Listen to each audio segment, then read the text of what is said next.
Hello friends, welcome back to tasty kitchen centre. Friends, તમે મમરાની ભેલ તો ખાધી જ હશે, પણ આજે હું લઈને આવી છું બધાની ફેવરિટ મેગીની ભેલ, જે બનશે ખૂબ જ ચટાકેદાર અને ટેસ્ટી. આ ભેલ બનાવવું ખૂબ જ ઇઝી છે અને બનશે પણ માત્ર 5 જ મિનિટમાં. તો ચાલો રેસીપી માટેના ઇન્ગ્રેડિયન્ટ્સ અને એના મેજરમેન્ટ્સ જોઈ લઈએ. અહીં મેં એક ટામેટો લીધું છે અને આ રીતે ઝીણું સમારી લીધું છે. એ જ રીતે ઝીણો સમારેલો કાંદો છે, એક પેકેટ મેગી મસાલા, 1 ટેબલસ્પૂન મીઠું, 1 ટેબલસ્પૂન લીંબુ રસ, 1 લીલું મરચું ઝીણું સમારેલું, 2 ટેબલસ્પૂન ટમેટા સોસ, 1 ટેબલસ્પૂન ચાટ મસાલો અને 1/4 ટેબલસ્પૂન મરચું પાવડર. જો તમે અમારી ચેનલ પર નવા છો, ચેનલને સબસ્ક્રાઇબ કરવાનું ન ભૂલતા. તો ચાલો ફ્રેન્ડ્સ, રેસીપીની શરૂઆત કરીએ. સૌપ્રથમ આપણે મેગીનું પેકેટ તોડી લઈશું. એમાં રહેલા ટેસ્ટ મેકરને આપણે કાઢી લઈશું અને ત્યારબાદ આપણે મેગીનો ભૂકો કરી લઈશું. આ રીતે મેં હાથોની મદદ વડે ટેપ કરીને કર્યું છે. તમે ઈચ્છો તો વેલણનો પણ યુઝ કરી શકો છો. તમે જોઈ શકો છો ફ્રેન્ડ્સ કે સરસ ભૂકો થઈ ગયો છે. આપણે આ રીતે નાના નાના પીસીસ એના રેડી કરવાના છે. હવે આપણે આ મેગીને રોસ્ટ કરી લેવાના છે. એના માટે મેં લો ફ્લેમ પર એક પેન મૂક્યું છે અને એમાં આપણે મેગી ઉમેરી લઈશું અને એને સરસ ગોલ્ડન થાય ત્યાં સુધી એને રોસ્ટ કરીશું. મેગીથી ભેલમાં ક્રિસ્પીનેસ વધશે અને આ રેસીપી ઓઇલ ફ્રી છે, એટલે ખાવામાં પણ હેલ્ધી રહેશે. મેગી સરસ રોસ્ટ થઈને રેડી થઈ ગઈ છે. હવે આપણે એને બાઉલમાં કાઢી લઈશું.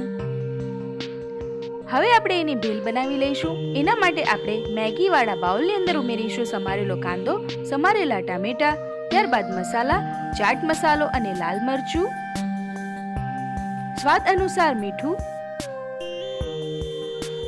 ઝીણું સમારેલું મરચું. અહીં સ્વાદ મુજબ તમે ફેરફાર કરી શકો છો. હવે આપણે એમાં ઉમેરીશું ટોમેટો કેચઅપ.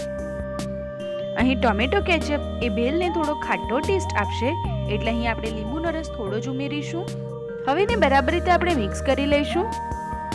જો તમારી પાસે ટોમેટો સોસ ન હોય તો તમે આંબલીની ચટણીને પણ યુઝ કરી શકો છો. તમે મેગીની જગ્યાએ કોઈ પણ ઇન્સ્ટન્ટ નૂડલ્સને પણ યુઝ કરી શકો છો. હવે આપણે મેગી મસાલાનો ઉપયોગ કરીશું. તમે ઈચ્છો તો ટેસ્ટ મેકર પણ યુઝ કરી શકો છો. અહીં મેં હાફ સ્પૂન કરતાં પણ ઓછો મસાલો એડ કર્યો છે અને હવે આપણે એને બરાબર મિક્સ કરી લઈશું. ફ્રેન્ડ્સ, આ રેસીપી બાળકોને ખૂબ જ ભાવશે, કારણ કે મેગીની છે અને ભેલ પણ છે.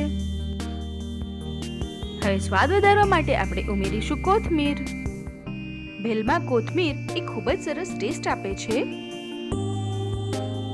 હવે આ રીતે મેં પેપરના કોન્સ બનાવી લીધા છે. એમાં આપણે ભેલને ભરી લઈશું.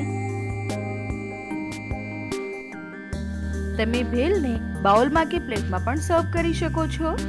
તમે જોઈ શકો છો ફ્રેન્ડ્સ, સરસ એક પેપર કોર્ન ભરીને રેડી થઈ ગયો છે.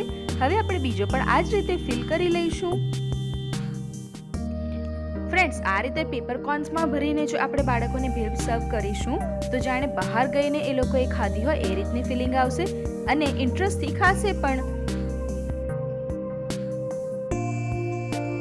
અને આ સાથે આપણે બંને પેપર કોર્ન ભરીને રેડી થઈ ગયા છે.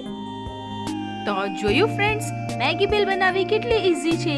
તો જ્યારે પણ કંઈક ચટાકેદાર ખાવાનું મન થાય અથવા બાળકોને નાસ્તો આપવો હોય તો બનાવો આ ઇન્સ્ટન્ટ મેગી ભેલ. જો તમે હજી સુધી મારી ચેનલને સબસ્ક્રાઇબ નથી કરી, subscribe my channel, press the bell icon for notification, like this video, share with your friends. Thank you for watching.